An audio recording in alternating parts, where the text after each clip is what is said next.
કેમ છો મિત્રો? નવા વિડીયોમાં તમારું સ્વાગત છે। આજે અમે દક્ષિણ ગુજરાતની શિયાળાની સૌથી ફેમસ વાનગી એટલે ઉબાડિયું તે બનાવવાના છે। તો તેના માટે અમે અહીંયા કલર લેવા આવ્યા છે, જોઈ શકો છો તમે। તો કલર વગર તો ઉબાડિયાનો ટેસ્ટ જ નહીં આવે, એટલા માટે ઉબાડિયામાં કલર નાખવી ખૂબ જ જરૂરી છે, જેથી તેનો ઓરિજિનલ ટેસ્ટ આવે। તો મિત્રો આ જુઓ, આ રીતે ખેતરોમાં ગમે ત્યાં કલર ઉગી નીકળેલી હોય, આ કલરના પાત્રાને આપણે પકડીએ એટલે જ એની એકદમ મસ્ત સુગંધ આવવા માંડી જાય। તો ચાલો આપણે એને તોડી લઈએ। તો મિત્રો જુઓ, આ ઉબાડિયા માટેની પાપડી લાગેલી છે, તે અમે તોડી લઈએ। આ છે કંબોડિયું, કલરની જેમ જ આ કંબોડિયું બી ઉબાડિયામાં નાખવામાં આવે। એ બી વાળમાં ગમે ત્યાં એમ જ ઉગી નીકળેલું હોય, આ તમે જોઈ શકો છો એના પાત્રા। તો આ છે શક્કરિયાના વેલા। અહીંયા ખેતર ખેડેલું ત્યારે અમે થોડાક શક્કરિયા કાઢી લીધેલા હતા, તે આજે ઉબાડિયામાં નાખવાના છે। હજુ વેલા છે આટલા। તો અમે જે કંદ રોપેલા હતા તે આ જો તમે વેલા અમે સુકાવા લાગ્યા છે, એટલે આ ઉજી ગયેલા છે, બતાવીએ તમને। હજુ આ અહીંયા છે, અહીંયા છે, અહીંયા।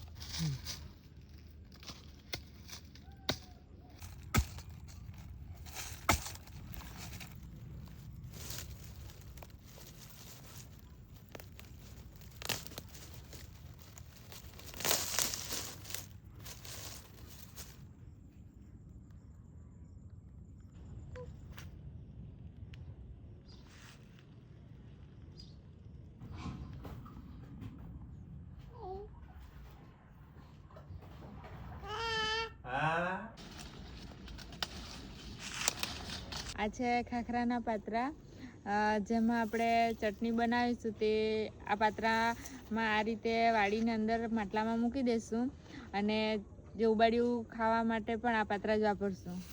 ઉબાડિયા માટે સૌથી જરૂરી આ પાપડી, પછી કંદ, બટાકા, શક્કરિયા, અને અમે મકાઈ બી નાખવાના છે, ને રીંગણ। આટલી વસ્તુ ઉબાડિયામાં નાખવાના છે। એમાં આખી લસણની કળી આવી જશે, ને ચટણી માટે મરચાં, દાણા, લીલી લસણ ને લીલો ધાણો।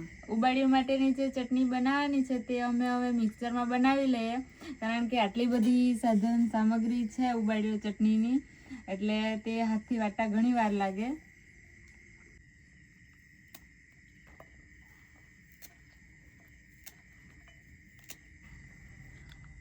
બટાકા કાપે તો આ રીતે કાપવાના, એક કાપો આ રીતે અને બીજો આ રીતે, જેથી જે મસાલો ભરે તે આખા બટાકામાં અંદર પસરી જાય।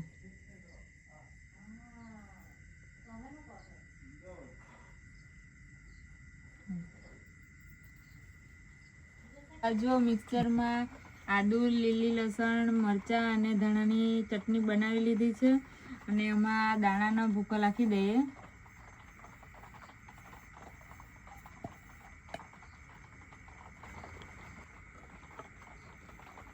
થોડુંક મીઠું નાખી દઈએ।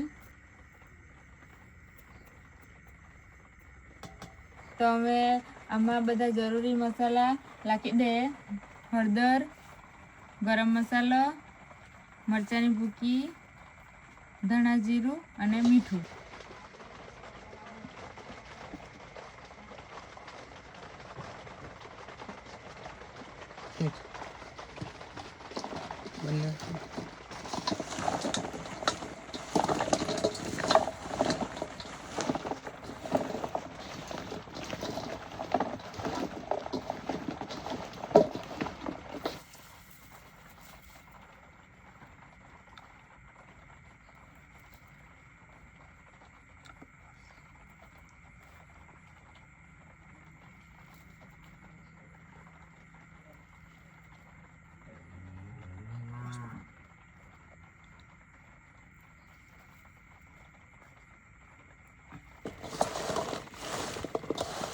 તેલ નાખતા જઈને આ બધું મટીરિયલ મિક્સ કરવાનું, અને બંને હાથે મિક્સ કરવાનું, જેથી બરાબર મિક્સ થઈ જાય। થોડી વાર પછી ફરીથી મિક્સ કરીશું આપણે।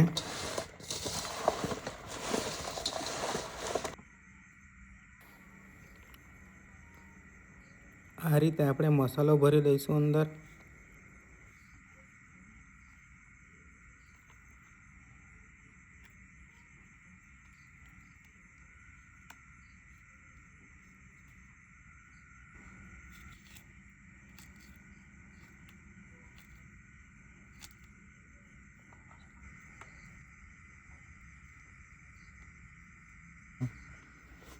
તો આ રીતે આ ખાખરાના પાત્રા લઈ લેવાના, પછી એમાં થોડીક ચટણી નાખીને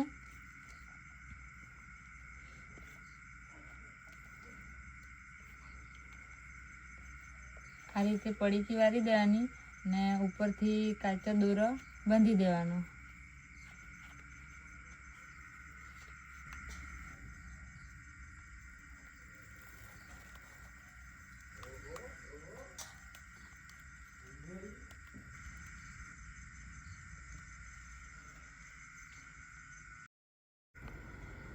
ઉબાડિયાના સ્વાદ માટે આ જે મસાલો છે એ બરાબર પચવો જોઈએ આમાં, એટલે એને બંને હાથ વડે બરાબર મિક્સ કરવાનું અને મોટું મીઠું આવે એ મીઠું પણ નાખવાનું.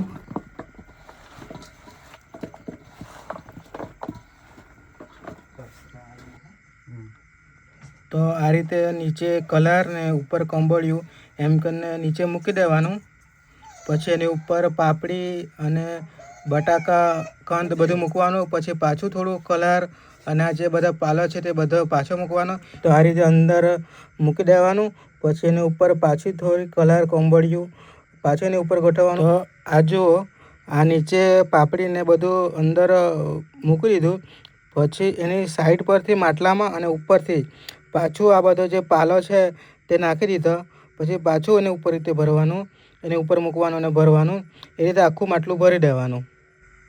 તો આ રીતે આખું માટલું ભરી દીધું છે અને કોંબોળિયું અને કલરથી આખું પેક છે. અને આ જે કોંબોળિયાના જે દાંડી છે દાઢીની એ બી ઉપર મૂકી દીધી છે. હવે આને આપણે આગમાં મૂકવાનું એટલું જ કામ બાકી. તો આ છાણા છે તે આપણે સળગાવવા માટે ઉપયોગ કરીશું. વરસાદ આવતો હતો એટલે ઉપર આ કાગળ ઢાંકેલું છે. તો આપણે આ છાણા લઈ જઈને હવે સળગાવીએ.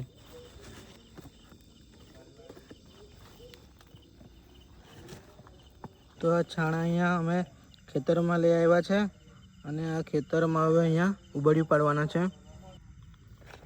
તો આ રીતે પહેલાં પાત્રા ઉપર પાપડી મૂકી દેવાની, પછી એની ઉપર માટલું ઊંધું મૂકી દેવાનું. એટલે જો આપણે ચેક કરવું હોય તો થોડુંક માટલું ઉચકીને આ પાપડી જોઈ લેવાની કે ઉબાડિયું બની ગયું છે કે નહીં તે. તો આ રીતે માટલું મૂકી દેવાનું.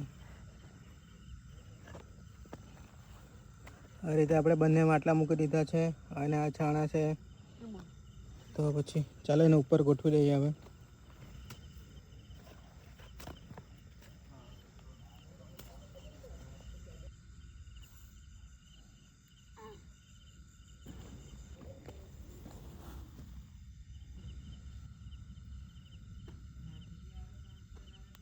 તો આ બાજુ અમારી કુહુ પણ જોતી છે, પહેલું ઉબાડ્યું એની લાઈફનું. તો પૂડી નાખીને સળગાવી દીધું છે. અત્યારે ઝાકળ પડેલી થોડીક પૂડી વધારે લીધી. પછી એની ઉપર આ રીતે છાણા મૂકી દેવાના. પછી એવી રીતે સળગ્યા કરશે.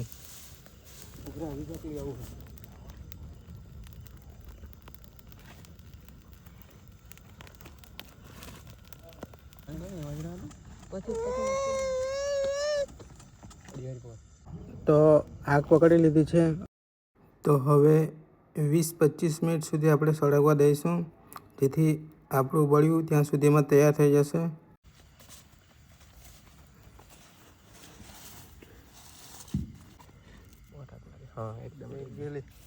તો મિત્રો જુઓ, આપણું ઉબાડિયું તૈયાર થઈ ગયું છે મસ્ત મજાનું. તો ચાલો એને કાઢી લઈએ હવે.